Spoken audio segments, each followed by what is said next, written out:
right, so thanks everyone for joining us today. My name is Dylan Connolly. I'm an education specialist at the Space Science Institute and the National Center for Interactive Learning.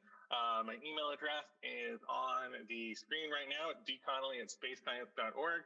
If you have any questions about anything we are covering today, feel free to go ahead and shoot me an email to that email address, and I'll see if I can answer them. But hopefully we're going to be covering most of anything you might have questions about today. Here's our agenda for today's webinar. We're going to start out with a fun icebreaker. Then we're going to go into an overview of the solar eclipse activities for libraries project. We're going to be getting into the solar science kits that are going to be available through your state libraries. We are also going to do a quick activity demonstration of the activity that's included in one of those kits. We're going to go over some available resources that we're putting together both from StarNet as well as NASA and other partners for the SEAL project. And then we're going to have time for a short Q&A where I'll be answering some of your questions that have come in through our registration forms, as well as opening up the floor to y'all to answer any questions y'all might have after our webinar today. So let's go ahead and get started with our icebreaker. So I'm going to give everyone a minute to think about this, but you can feel free to either put your answer in the chat, or if you're so inclined, hop on cam, unmute, share however you like. So this project that we're going to be talking about today is all about eclipses. And eclipses have inspired different beliefs, customs, celebrations throughout history and across the world. So just to get us started thinking about ourselves, our relationship to science and culture, what's your favorite connection between science and culture? So for me, my big thing is before I was working for the Space Science Institute, I was actually, I studied paleontology and geology and biology. And so I'm always fascinated. I'm a big dinosaur fan. Dinosaurs from way back. And this year is actually the 30th anniversary of one of my favorite films of all time, which is Jurassic Park. As a movie fan, it's one of Spielberg's best films. It was really fantastic about representing science at the time. And one of my favorite things that I get to do this year is be super pedantic to all my friends talking about the anniversary of Jurassic Park and talk about just how inaccurate those dinosaurs are now. So that's me.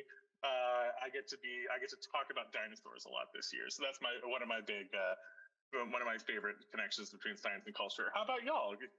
Go ahead and throw your answer in the chat. And while y'all are thinking about that, I'm going to throw it to Sky, and maybe Sky can share out what their favorite connection is between. I forgot to introduce Sky. That's my bad.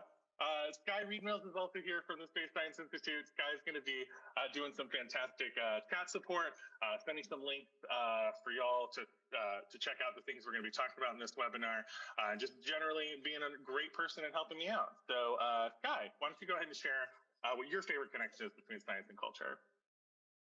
Sure. Hi, all. I'm Sky. Dylan, I liked that last time. I barely had an answer and I was stalling, and this time you just went right for the throat. So I thought about this. It's something I should learn more about, something that's semi-relevant, but I've always been very into animation as a kid. I studied it for a while, so I've always been interested in and want to learn more about the science of perception and then light, so light projection, right? And the early history of film and animation. And the way that light works and gets read in the brain. That's the super scientific way to put it. One of my previous jobs, I used to teach a class about persistence of vision and stop motion animation. I knew that it was such a big, I love these kind of icebreakers. I've got to know my coworkers even better through these. So I'm glad that we should have a chat about animation sometime. I'm also a big animation nerd.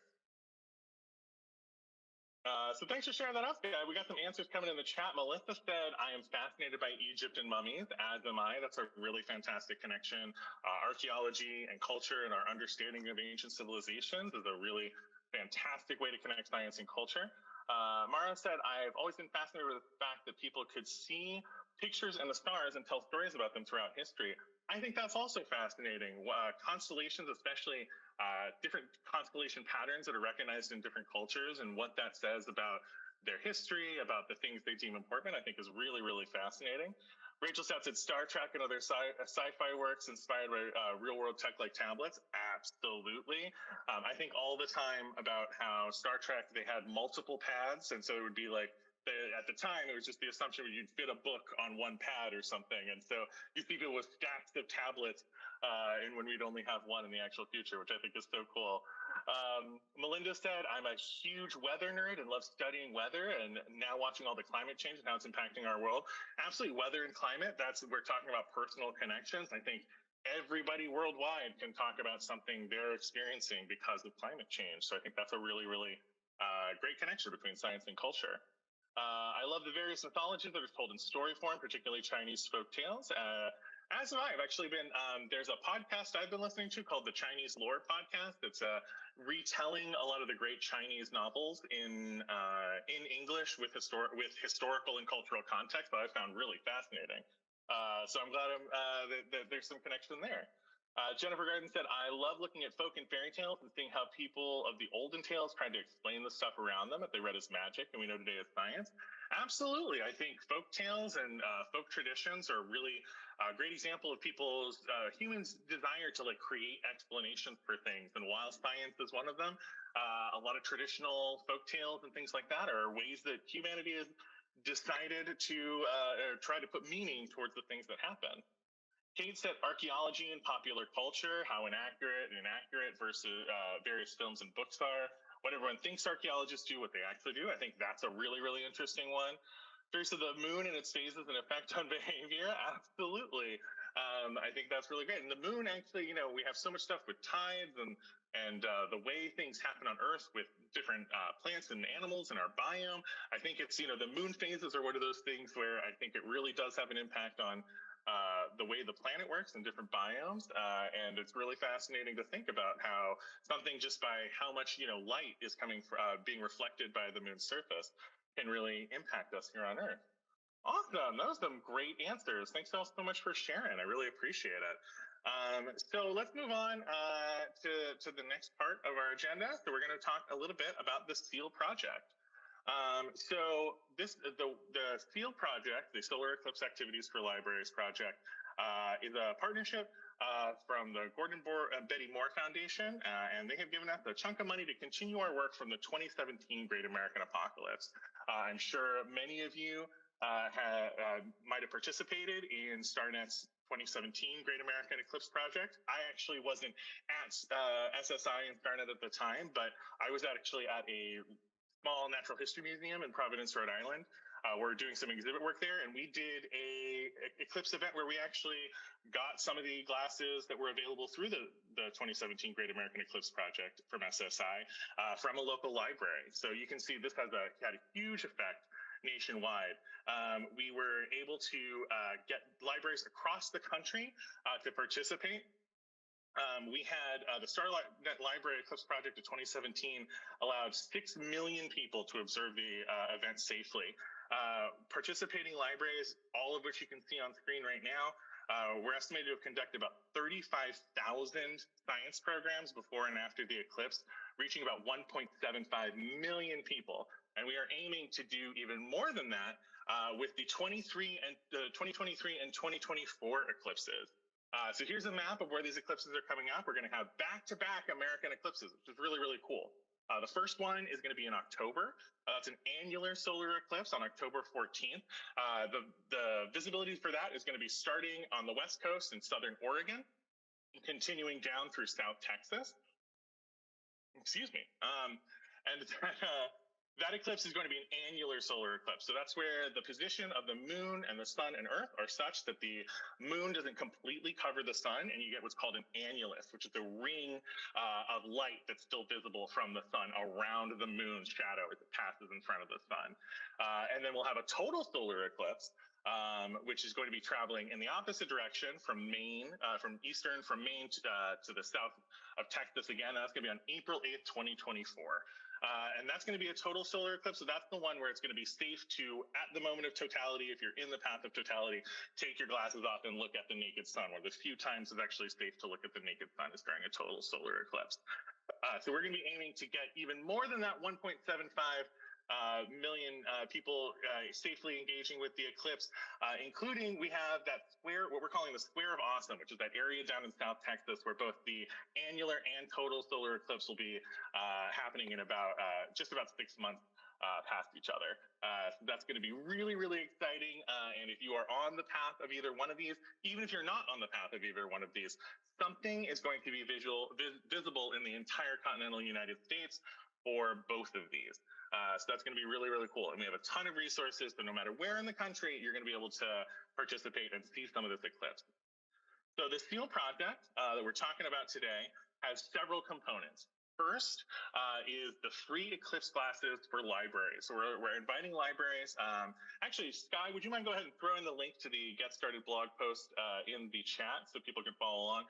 Sky's going to put a link to the chat. That's going to have links to absolutely everything. It's our Getting Started with SEAL blog post on the StarNet community site. We are going to be, everything I'm going to be talking about has a link in that blog post for you to check out, including the application for the SEAL project, which will give you access to all of this stuff that I'm talking about right now. So as I said, free eclipse classes for libraries up to $2,000 or $2,000, 2,000 classes per application. We're also going to be doing in-person trainings. We're partnering with state libraries across the country and in various territories to provide in-person trainings in all 50 states and 4 territories. We've already knocked out some of those. We have many, many more coming up in the coming months. We're going to be doing recorded training videos as we talk about the solar eclipse science kits that available through the state libraries. We're going to have training videos for all the equipment in there, as well as running virtual workshops like the one you're in right now. We're also going to have those circulating kits in state libraries with solar telescopes, books, ready to go activities for you to do solar eclipse programming both before and solar science and eclipse programming both before and after the eclipse. And we'll also be providing connections, access to scientists, volunteers, eclipse subject matter experts, and other librarians through the StarNet online community. And so we'll be going through all of these and how you can get access to these in this webinar.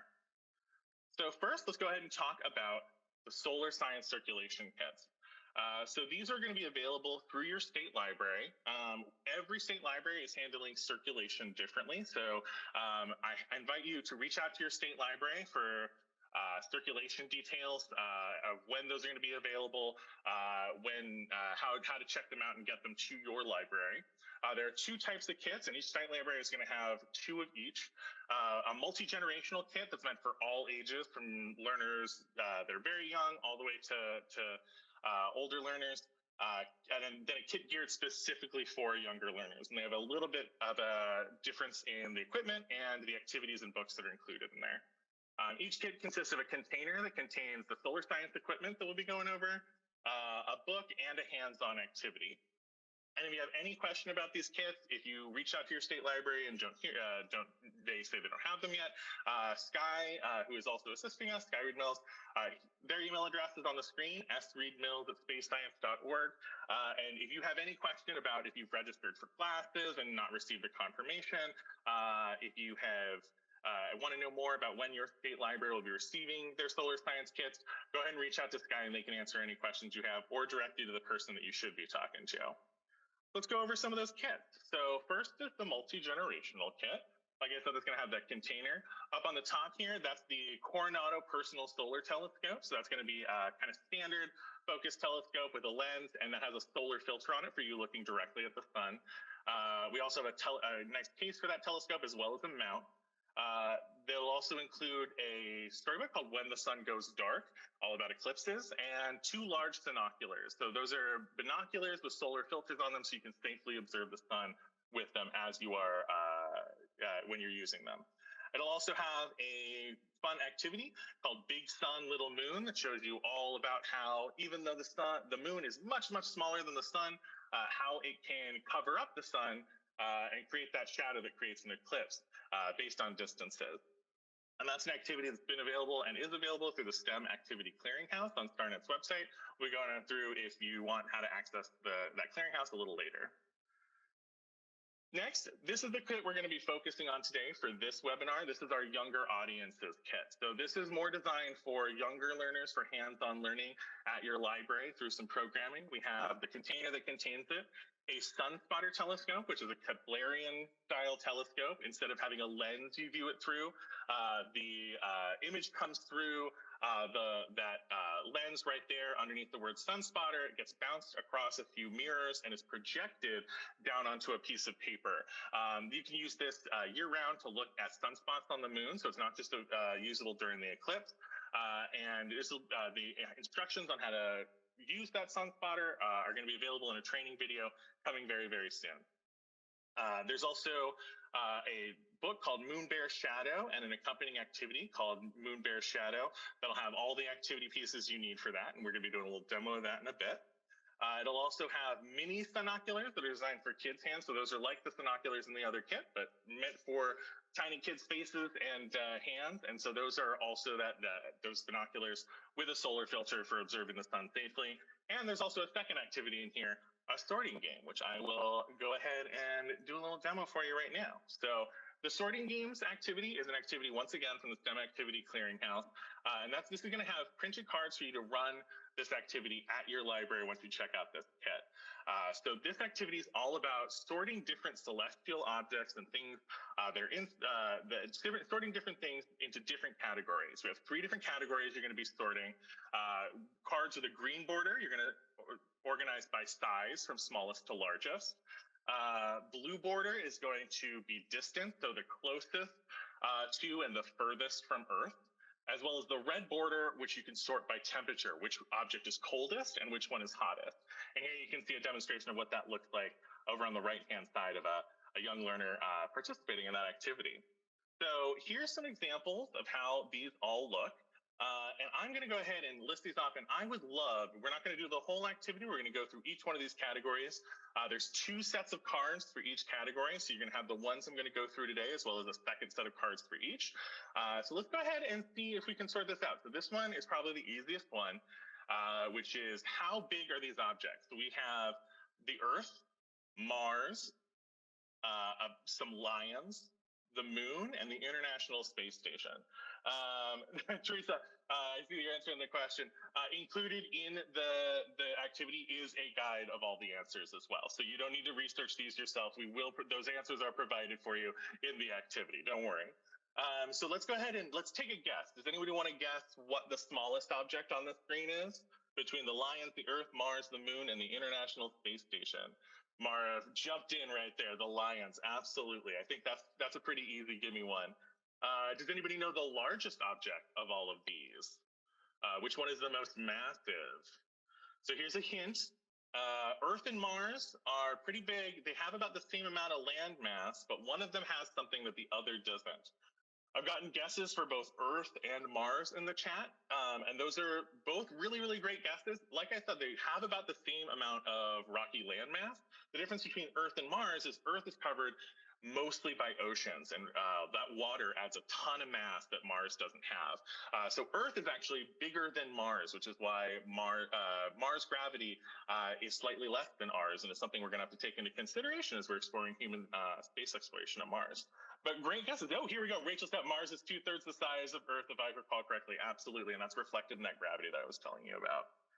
So think about distance from Earth. All right, so we got 4 options right here.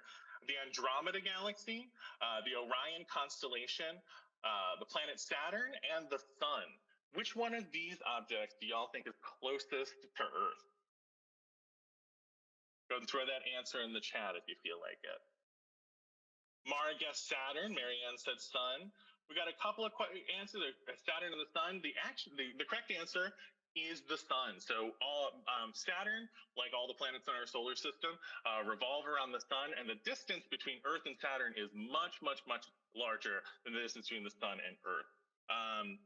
And so there's actually, when you look at it to scale, those outer planets, those gas giants, are several what we call AUs, or astronomical units, away from the Sun. And the astronomical unit is the distance from the Sun to the Earth. So the Saturn is actually several AUs away from Earth. But those are really, really good guesses. Can anybody guess the furthest object from Earth? Rachel, you are popping in with also, it is 8 light minutes. Absolutely. The Sun is, the Earth is 8 light minutes from the Sun. That's how long a light minute is, the distance a particle of light, a photon, can travel in a minute. And the The sun is 8 light minutes away from Earth. Excellent. We've got a couple of answers to the Andromeda Galaxy. Absolutely. Andromeda Galaxy is the furthest object from Earth. Everything else on this list is the Orion constellation, Saturn, and the Sun. Saturn and the Sun are objects within our own solar system, and the Orion constellation and nebula is an object, the constellation in our own galaxy, the Milky Way galaxy, visible from Earth. So Andromeda, being a whole separate galaxy, while it is the closest galaxy to us, is the furthest away. So very excellent answers, y'all. All right, so we got the last one. This is probably the trickiest and most advanced one. This is thinking about objects in temperatures. We have these 5 objects on the screen. We have a sunspot, the surface of the sun, some volcanic lava, and a meteor. So can anyone guess what the coolest object of these might be? We got the comet, surface of the sun, a sunspot, some volcanic lava, and a meteor.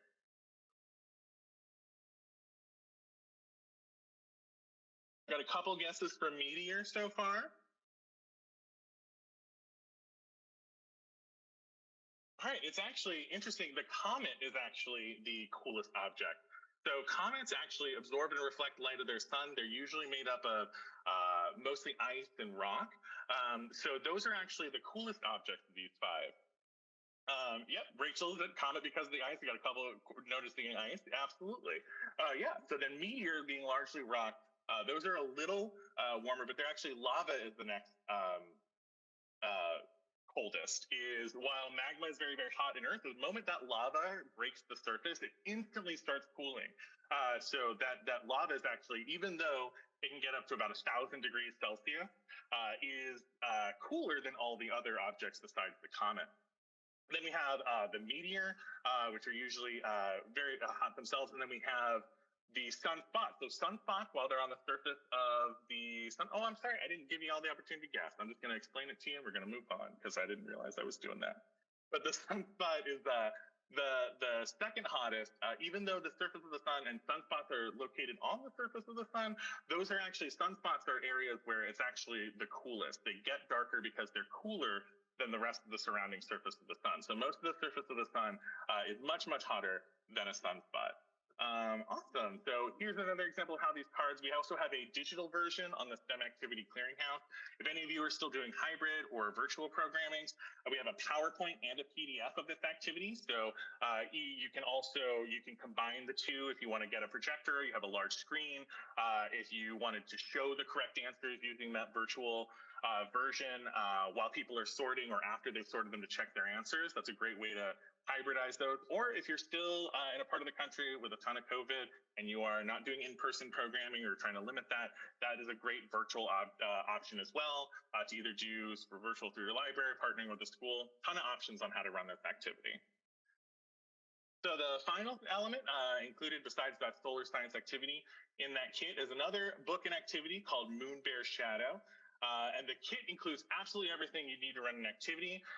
And it's really great because we're including that book for you. So you can either have this book, get more copies of it, create a book display around it, or you can use this as a storytime supplement activity. So you can do a guided storytime using Moon Bear Shadow and then follow up with this activity as well.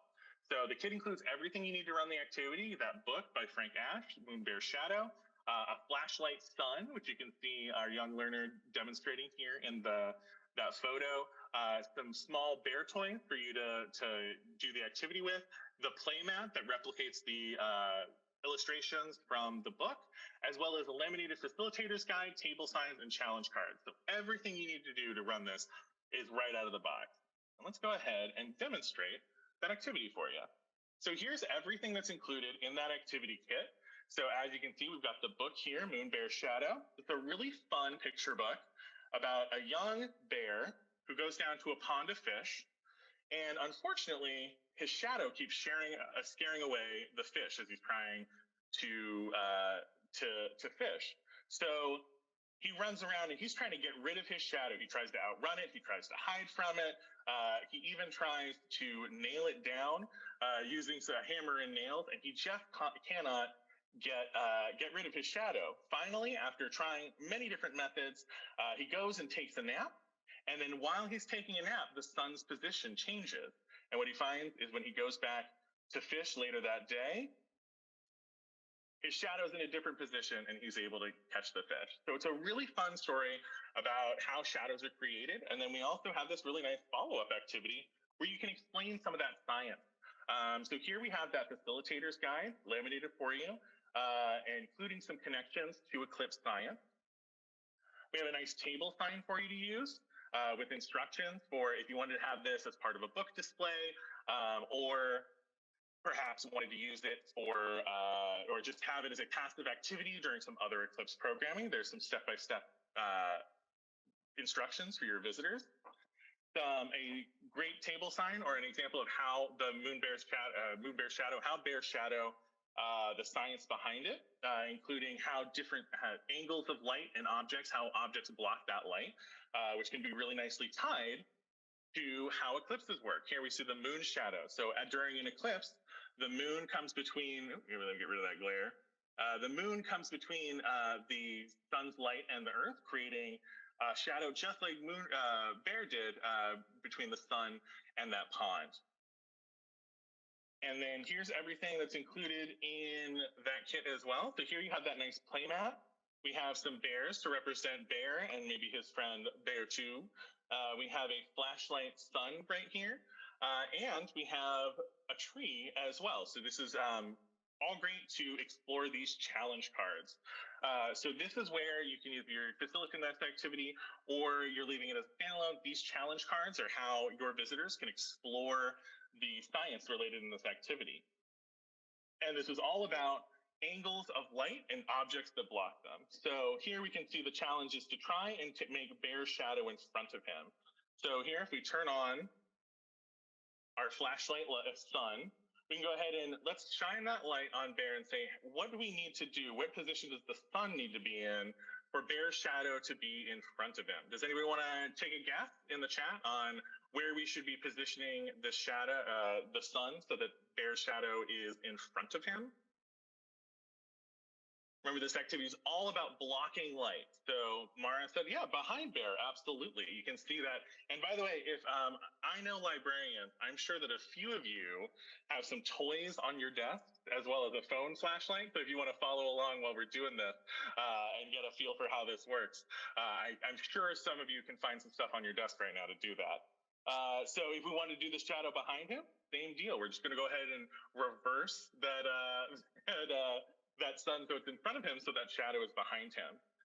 There's a few other options in this challenge card. So not only does it have things to do with shadow, there's also facilitation discussion questions that you can use to talk with your learners. So you can ask learners to tell them about their shadow and how that changes, explore how different angles of light sources, the sun, a lamp, the moon at night, how those create different strengths and different sizes of shadows. And then you can also, there's things like moving the sun across the sky from sunrise to sunset. What happens to Bear's shadow as this moves across, like you would be from sunrise to sunset? You can also, there's a ton of great challenges making Bear's shadow long, so you can explore being close to the object. As you can see, when the light source is close to Bear, the shadow is relatively short, but if you move it further back, that shadow gets even longer. There's a ton of great ways you can use this activity to explore how light works, and is a really, really great in for younger learners to learn about how eclipses happen. So like I said, all of this entire activity is included in the circulation kits we're sending out through your state libraries, and I hope you all have a lot of fun with them. It's a really, really fun activity, and the hands-on nature of it with that flashlight just really captures young learners' tactile drive to learn. Really fun activity. So that's the state library circulation kits. That's the big part of this. And then we're also going to have, now I'm going to talk about some of the other things that's available through the SEAL program. So first, getting started with SEAL. If this is, I'm hoping some of you have already signed up with SEAL and have already registered to get your glasses. If not, if this is the first SEAL thing you're attending, or your first time hearing about the SEAL project, you can go ahead and get started by going to our Get Started with SEAL blog post, which Sky, would you go ahead and throw that into the chat once again? Thank you so much. If y'all want to, this QR code, if you scan that with your phone and want to save this to your phone to read on your lunch later, that if you scan the QR code that's on your screen right now, that'll take you directly to that same blog post that Sky linked to in the chat.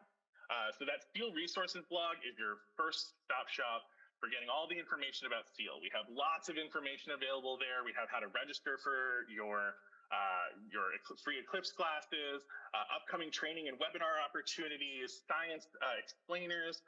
We're going to be releasing videos all about Solar Science 101, how to use the equipment in the State Library circulation kit, as well as ways to connect with solar science ambassadors, solar system ambassadors, Eclipse subject matter experts, and the Night Sky Network.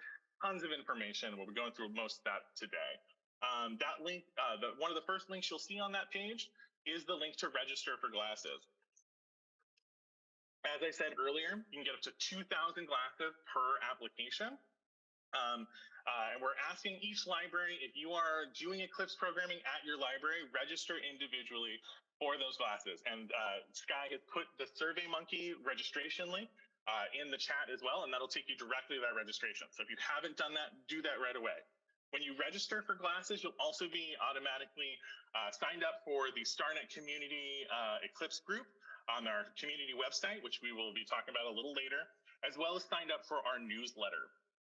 The newsletter is we're doing a monthly newsletter all about the solar eclipse activities for libraries project. And we'll be sharing tons of opportunities for upcoming trainings, how-to guides for activities that we're releasing. The best way to keep in touch with us and what is new with Seal and the resources available to you is getting that newsletter. So register for glasses, get that newsletter. If you are in a situation where perhaps somebody registered for glasses and maybe the youth librarian did the registration for your glasses and you are the teen librarian or something, or there's some other, there's somebody else signed up for the glasses that you want to keep abreast with the newsletter content, go ahead and shoot a email to Sky, Sky Read Mills, that's sreadmills@spacescience.org. Sky, if you could put your email address in that chat again. Sky can get you registered for that newsletter even if you haven't done the registration for the glasses. We also have an FAQ webinar that's going to go a lot more into depth about Eclipse science, the Seal project, than I'm able to do in this hour today. And the link to that recorded webinar on our YouTube page is also included in that Seal Resources blog. We're going to be updating that Seal Resources blog all the time. If you go there right now, what you'll see is there's a few placeholders for upcoming content.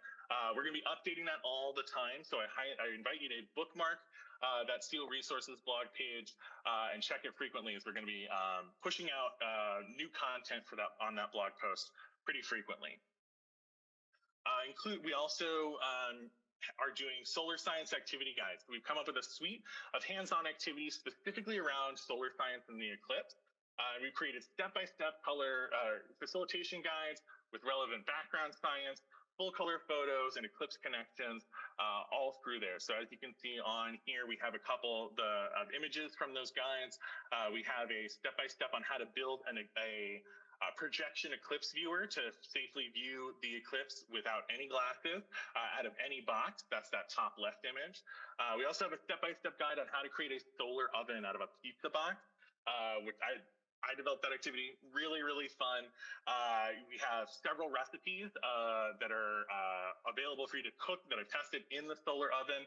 Some fantastic cookies, a quesadilla, and just really fun stuff you can do with that solar oven, as well as if you are perhaps in a less sunny part of the country, or you've planned for that activity and there's not enough sun to get that solar oven up to the temperature you want, you can also, there's an extension to use it as a solar still to sanitize some water and talk about if you're in a part of the country, say the Southwest, where water is typically scarce, you can have a whole lesson about solar science and solar stills and how to purify water through that as well. And you can see the solar still diagram from that activity down there. A lot of these activities are going to have how-to guides listed on the STEM Activity Clearinghouse page for all of these activities, which the collection that contains all of these is linked in that resources blog post. But if you go to the STEM Activity Clearinghouse, each page for those activities not only has this facilitation guide, but has related links, including WorldCat book listings for related books. So if you wanted to put together a book display, summer reading challenges, book lists for for any reason related to solar science and this particular activity you might be running. There's WorldCat book list links for all of the books we recommend and to do with these activities. And as I said, several of these activities have extensions and adaptations. So if you wanted to create multi-day programming using some of these activities to reuse those supplies, get the most out of you running these activities, that's there as well. We're also going to be adding new activities to the collection on the STEM Activity Clearinghouse as we go on throughout the project. Here's some other examples of some of the activities that we're including in there. We have some chalk, shadow tracing activities, a really fun activity all about solar energy that uses balloons and plastic bottles to show how dark colors versus light colors absorb solar energy differently, converting it into heat and therefore steam. And then we also have a printable solar clock, a sundial you can create out of string and a piece of paper that's printable, and you can go ahead and create this. We have them for several different regions throughout the U.S., because that's where the sun is in position due to your latitude. It changes that a little, so we have those developed for the whole country as well. So in addition to those solar science activity guides, we're going to have training videos coming out. We're going to have recorded versions of all the webinars we're going to be doing, as well as training videos for each piece of equipment in each of those state library kits. So one for the sun spotter, one for the sunoculars, one for that Coronado Personal Space Telescope. We're also going to have a Solar Science 101 video with our own Jamie Harold, who's the director of the National Center for Interactive Learning and a brilliant scientist in his own right. And he's going to be talking all about Solar Science 101 to catch you up with some of the basics of solar science, how-to videos for steel hands-on activities. And then we're also, as I said, going to be recording these webinars. So we got the Getting Started with Steel webinar. That's the one you're in right now. We're hosting 5 of those. And once those are done, I'm going to be compiling a best of kind of video, as we've been having different questions coming each one. I want to make sure everybody has access to all that information. So that'll be coming soon. And then in April and May of 23, April is Citizen Science Month. And so we are partnering with SciStarter and a couple of different organizations to create some webinars all about citizen science, the eclipse, and you. And we are going to be going through, SciStarter is releasing a really cool step-by-step how to get started with citizen science at your library guide. And we're going to be using that as a proxy and a guideline to talk to you about an example program you can do with a really fantastic citizen science project called Eclipse Soundscape, doing recordings of animal noises and biological noises all across the country, so that scientists can get a huge data set of how the eclipse affects life all across the country. Really, really cool project. We also have some resources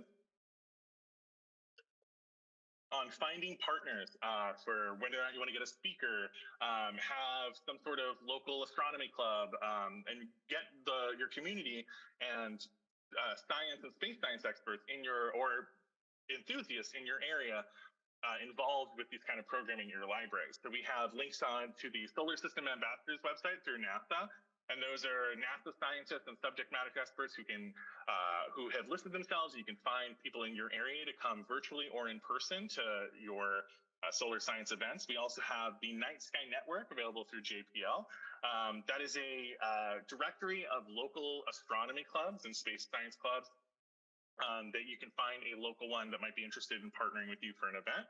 We are also going to be developing our own directory of steel eclipse experts.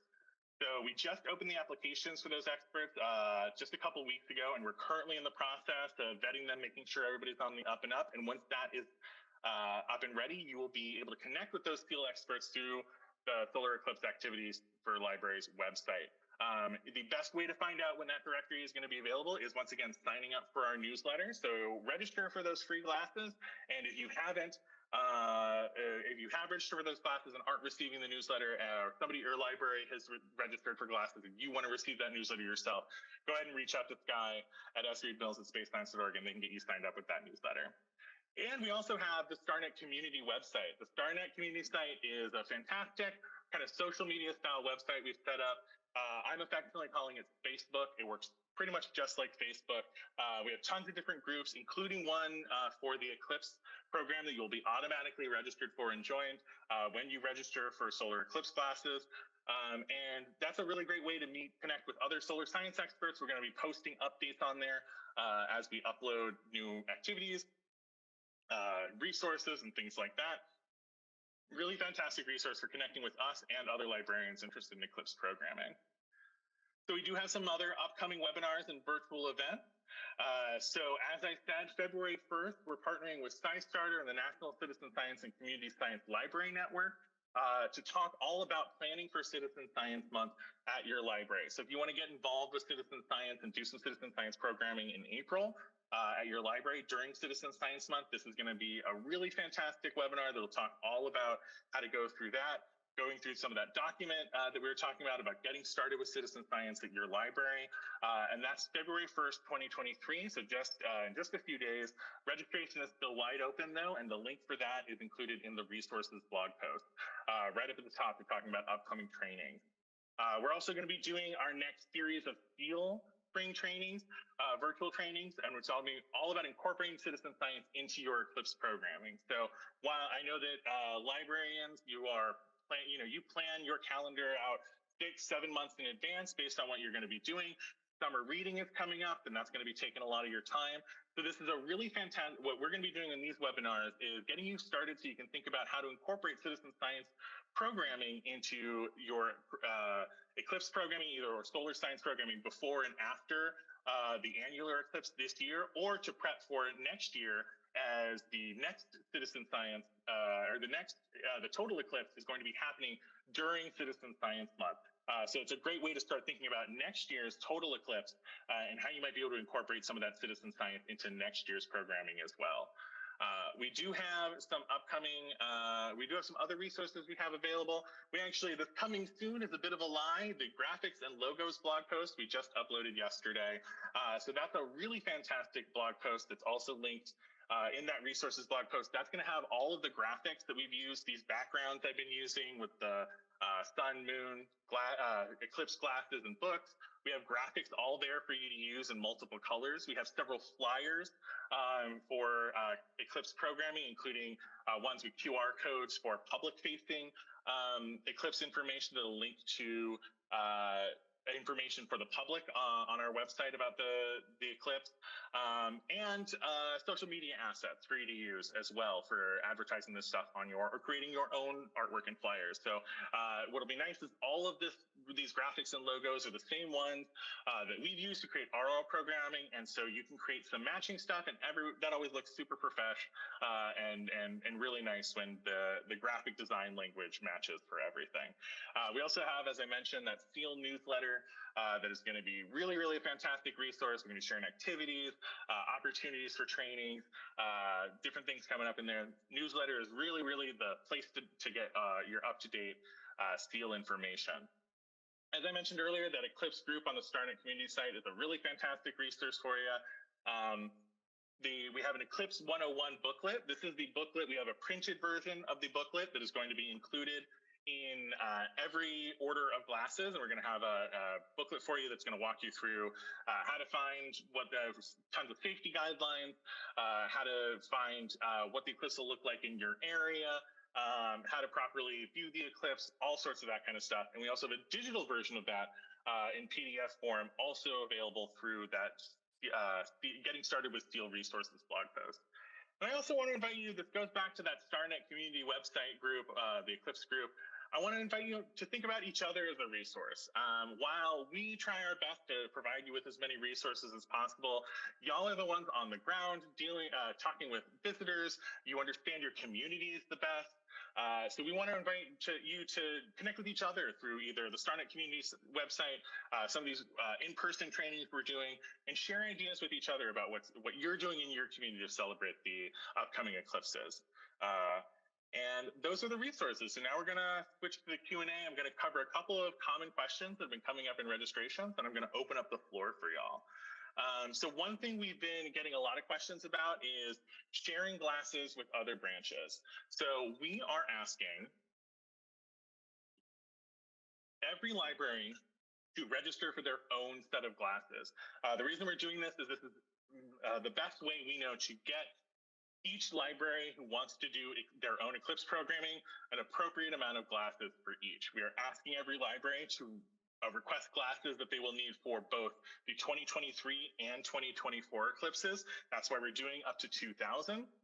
If you are in a library system where perhaps you are not able to sign up for these things yourself, or there is a situation where you might be ordering for multiple branches, if there is a branch that is unable to order for themselves and you wish to order for that branch, please reach out to Sky after your registration. Go ahead and select the 2000 and put in the notes that you are registering for multiple branches. Reach out to Sky, that's sreedmills@spacescience.org, and they can help figure out how to get the glasses that you need for each one of your branches. Unfortunately, if you're putting it through that single application, part of the reason we're asking every individual branch to register for themselves is we are doing 2,000 per application.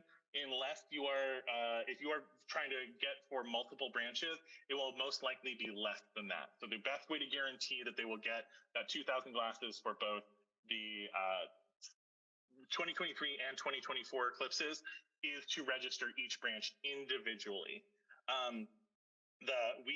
Speaking from experience, we sent out all those glasses for 2017. Part of the reason when I was working at the museum I was working at in 2017 that we were able to get those glasses, the glasses are really, really hard to find and they go quickly from every other source. And so we want to make sure that everybody has the glasses they need for the eclipse programming they're planning. So please register individually unless there are extenuating circumstances in which you can reach out to Sky. So you can also, if you've asked people, finding local participating libraries who might be interested in partnering. Maybe some of you might not be from libraries themselves, but might be from Friends of Libraries groups, or might just be from a local astronomy club yourself and stumble across this webinar. Please reach out to your state library in your state, as state libraries are going to have the best information for who has been interested in solar science programming, who's been requesting these kits. The state libraries are the best way to get the information on how to connect with other libraries who are also doing eclipse programming. Activities for different groups. So we have had some questions about, I need some stuff for younger learners, stuff for older learners. I want adult programming. I need all ages programming. We actually have tons of activities on the STEM Activity Clearinghouse. If you're not familiar with the STEM Activity Clearinghouse, the link to that is in our Getting Started with SEAL blog post. StarNet's STEM Activity Clearinghouse is a collection of over 500 vetted, ready for libraries science activities. And in fact, we have a whole collection just around solar and eclipse science. And you can, on the STEM Activity Clearinghouse, you can sort those activities using different tags like different age groups, different materials costs, length of activity, all sorts of different things. You can really drill down and find an activity that's appropriate for the programming that you have in mind. And getting the public involved. That's where some of the graphics and logos resources, so you can start creating some advertising for your eclipse programming or solar science programming. We also have the opportunities, as I said, through the partner connections, where you can find maybe some local astronomy clubs or solar system ambassadors in your local area to partner with you for some eclipse and solar science programming. And if you have any questions or you just want to run some ideas, also please don't hesitate to reach out to those of us at SSI and NCIL. Once again, my email address. Thank you, Sky. Sky has put the link for the Solar Eclipse Activities for Libraries collection on in the chat. That is our current collection. We have been editing and producing new activity guides, and those are going to be coming up also in that collection. And as we send those out, we'll announce that through our newsletter as well. So that is all the material I have, and here we are. I am been speeding through. We still have 10 minutes left for a Q&A. So so I'll open up the floor now. Does anybody have any questions on anything maybe I didn't cover during my portion of the webinar? You can go ahead and unmute if you feel like it, or throw that answer in the chat and I'll answer it the best way I can. I do have a question. This is Mara from Los Angeles. So if we're planning to do a big event the week before or something, what are the odds that we're actually going to be able to get access to a kit or kits? Because it seems like that's going to be the really popular time for these things. Absolutely. That is a question, unfortunately, for your state library. Okay. We are providing 2 kits of each type for each library. So for each state library. So it's not like there's one that everybody's going to be sharing, but we are really intending these kits not to be everybody use them during the eclipse as the activities and the equipment we're including, especially for example, the younger learners. The sun spotter is actually probably best used during a non-eclipse time, as it's meant to actually look for sunspots. So the kits are really designed to be a intro to solar science. And if you get them during the eclipse week, that's fantastic, but they are just as usable and informative and fun any other week of the year. So they're perfect for doing, say, you're doing some eclipse programming, you didn't get the kit during the October annular eclipse, but it generated a ton of interest in the upcoming total eclipse in April. These kits are the perfect thing to do some bridge programming between the two. Talk about, here's what you saw during the annular eclipse, here's how it'll be different during the next eclipse in April. So it's really designed to be a way to supplement and create lots of opportunities for solar science programming at your library outside of just the eclipse itself. Thank you. So yeah, no problem. So I know that's, we can only put together so many kits, and we're trying to make them available as much as possible. And I know the eclipse times are going to be popular requests for that. But one of the great things is we're going to be those experts that we're going to be providing access to. Those are people who have said we are available during this time. So this is a great way to maybe get a virtual speaker to come in and talk about solar science. And then you can have the Coronado Space Telescope or Sun Telescope ready for that, at an event in April for a Saturday afternoon or something. So they're really good for supplementing solar science programming between the eclipses, more than trying to get them everybody get them during the eclipse themselves. That's a great question, Mara. Thank you for that.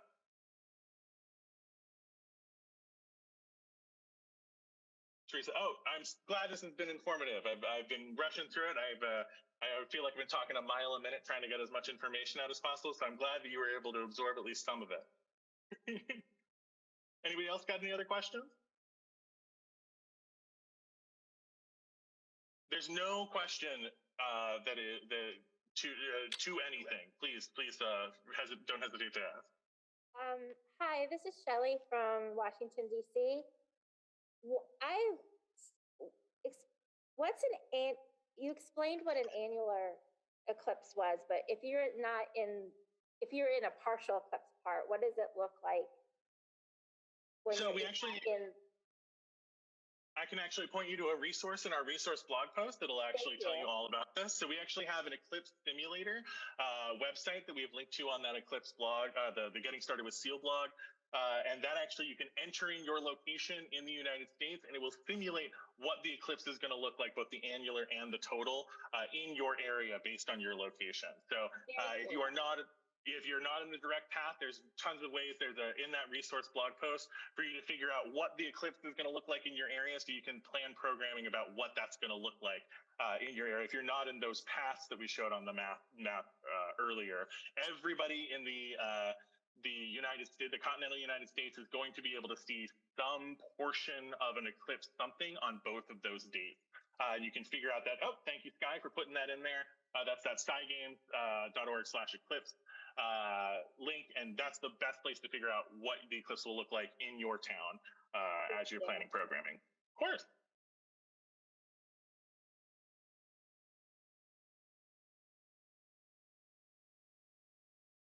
All right, anyone else? Speak now or forever hold your peace. I'm kidding. You can email me anytime if you have any questions about this. Not only is my email is on the screen now, dconnolly@spacescience.org. It's also at the top of the Getting Started with SEAL blog post. So if you have any questions about any of the resources we've covered today, anything you've heard that is upcoming, and you just need some more clarification, that is what I am here for. Please don't hesitate to reach out. My email inbox is always open. Dylan, do you want to come do a program? I don't know where you're located, but I'm located in Seattle. I'm actually I'm still kind of on I'm a high risk COVID person, so I'm still on COVID lockdown.